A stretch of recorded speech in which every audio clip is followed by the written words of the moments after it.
What's up, everybody? It's the Digital World Podcast.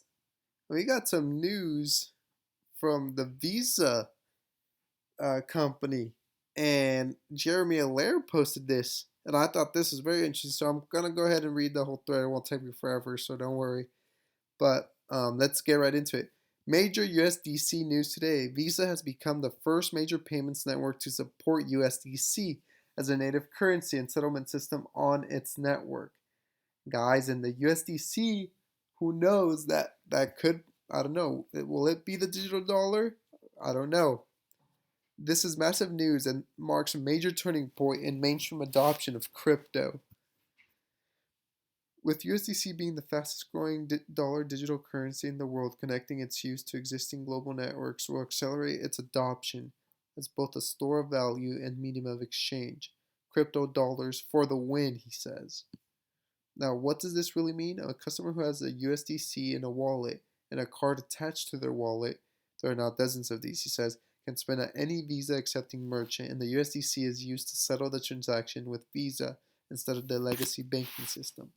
For Visa, this means they get the money as fast as blockchain moves funds, without reversal risk, without the time delays and costs of SWIFT, ACH, etc. That's huge. This is over the top money and a major step in our mission to build a new global economic system on a more open, global, safe, and inclusive foundation built on crypto and blockchain tech. Huge congrats to this person and the team at Visa for really putting your money where your mouth is and embracing the future. Welcome you with open arms in the movement towards an open internet of value. Okay, so I thought this was interesting when he said, for Visa, this means they get the money as fast as the blockchain moves funds without reversal risk, without the time delays and costs of SWIFT, ACH, etc. Now, let's say for the sake of argument, right?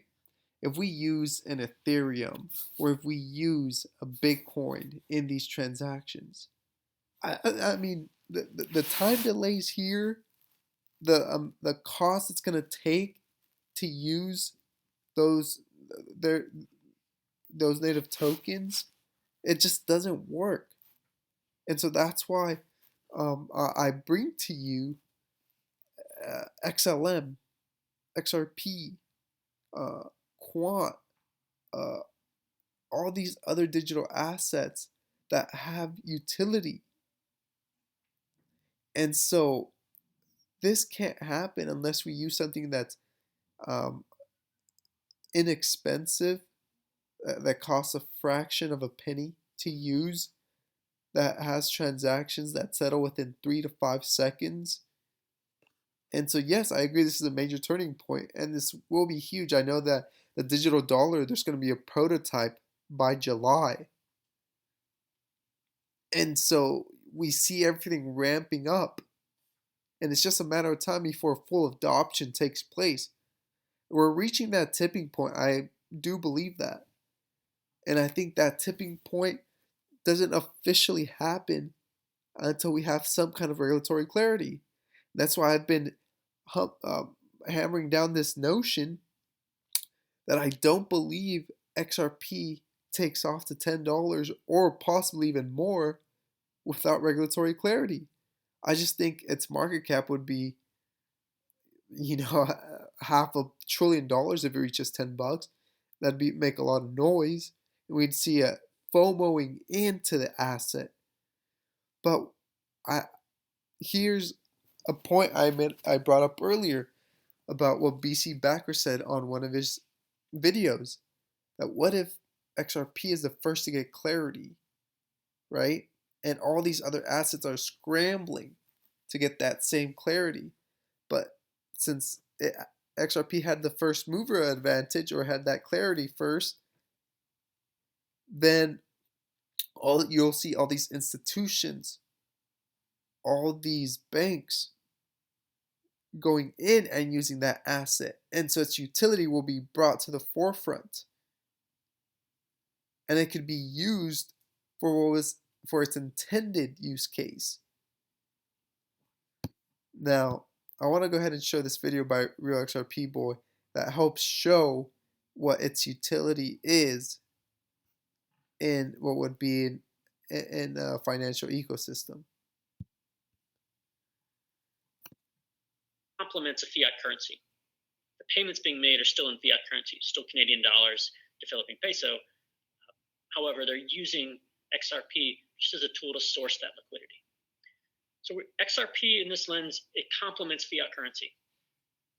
When we think about other virtual currencies, say Bitcoin, for instance, that's a tool that's being used to replace fiat currency. So the consumer would take this currency and use it to buy its coffee with instead of using the central bank's currency. So in that approach, it becomes inherently competitive with the central bank's own currency. With XRP, we've taken that similar technology and applied it in a way that complements fiat currency. It helps banks source currency immediately. And so it brings me back to this point. Yeah, you can have a USDC or USD coin on there, but you need something that's going to help settle it. You're going to need something that's going to be able to uh, do what he points out here, source liquidity for fiat to fiat payments, eliminate accounts and capital costs, okay? And you're not trying to replace fiat currency as a, you know, in contrary, you're trying to complement it. This next video is, I believe, Ryan Zagone talking about the different use cases of XRP and the issues with Bitcoin. Proof of work doesn't work. It's been widely. Ryan, proof of work let me finish. Proof of work doesn't work. Finish, please. And in the early days of Bitcoin, there was a whole group of developers that broke off to create other assets, XRP being one of them, that doesn't use mining, that's cheaper from an energy perspective than Visa, and already scales to 1,500 transactions a second. A lot of these problems have already been solved. The challenge for adoption comes back to policy. The policy uncertainty around some of the assets has limited adoption, particularly here in the US. And I'm speaking from Ripple and XRP because we use that asset because it's a half a cent per payment. It's basically free.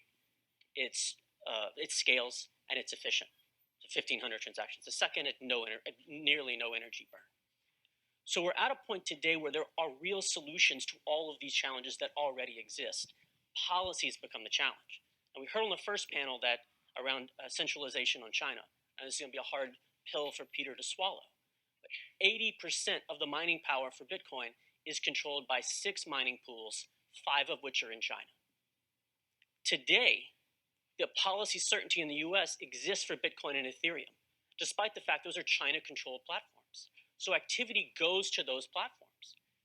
What we need to do from a policy perspective in the US is look at the places where there are uncertainty.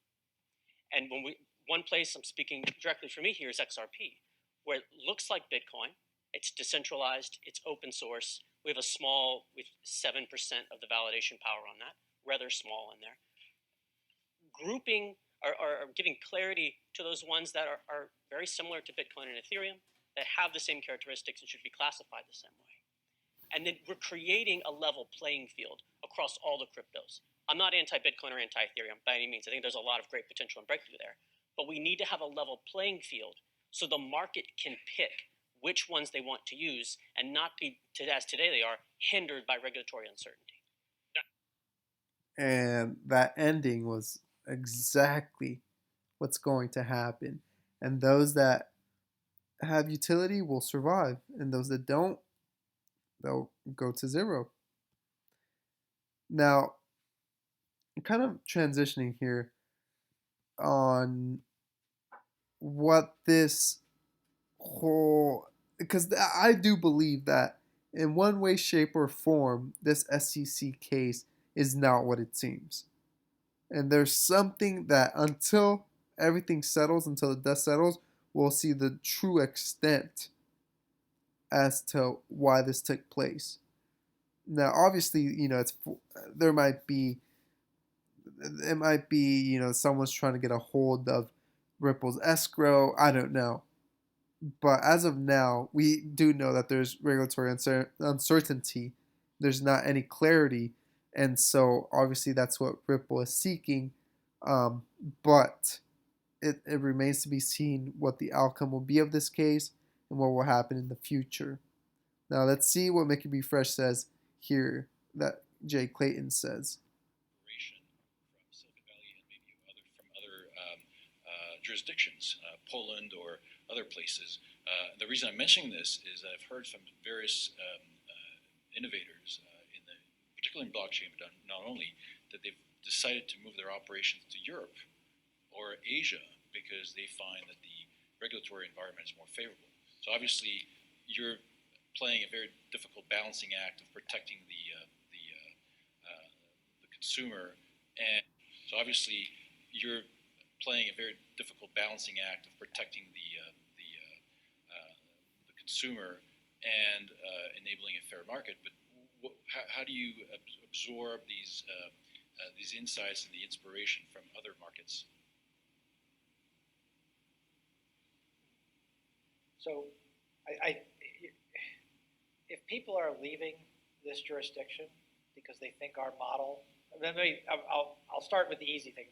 People are leaving the U.S. because they think our model for raising capital from the general public is too onerous. Go. Just leave the U.S. because they think our model for raising capital from the general public is too onerous. Go. Just leave. Because it's a proven model. We can adapt to new technology, but the idea that somehow we should greatly reduce disclosure, allow a free-for-all trading market, and basically have no custody, no accounting, none of the protections that our capital markets have been around, that's crazy town. So go. Now, should we be looking to add innovation to our marketplace? Absolutely. Like if people can figure out a way to use blockchain technology to make proxy voting. So, yeah, that's what he said. And I'll leave that up to you to decide what you think about that. And another thing is this statement by Judy Shelton. And like Real XRP Boy says, it could be a smokescreen and to create illusion of government neutrality when it comes to this digital asset. But let's see what she has to say. Because as you suggested, rival nations are working very diligently to have an alternative to the dollar. And while they can't beat us as a currency, they can add features because there is a demand for digital access to banking services, to payments. And I think it's very important that we get ahead of the curve to ensure that the dollar continues to offer the best currency in the world, the most respected, the most utilized. And we need fintech innovation to keep us going in the right direction and to be a leader instead of passively observing what other countries might do. Because as you suggested, I hope this episode has brought you some value. Like and subscribe. And let other people know that there may be more to this SEC case than we initially have thought. But time will tell. This is the Digital World Podcast, and I'll see you in the next episode.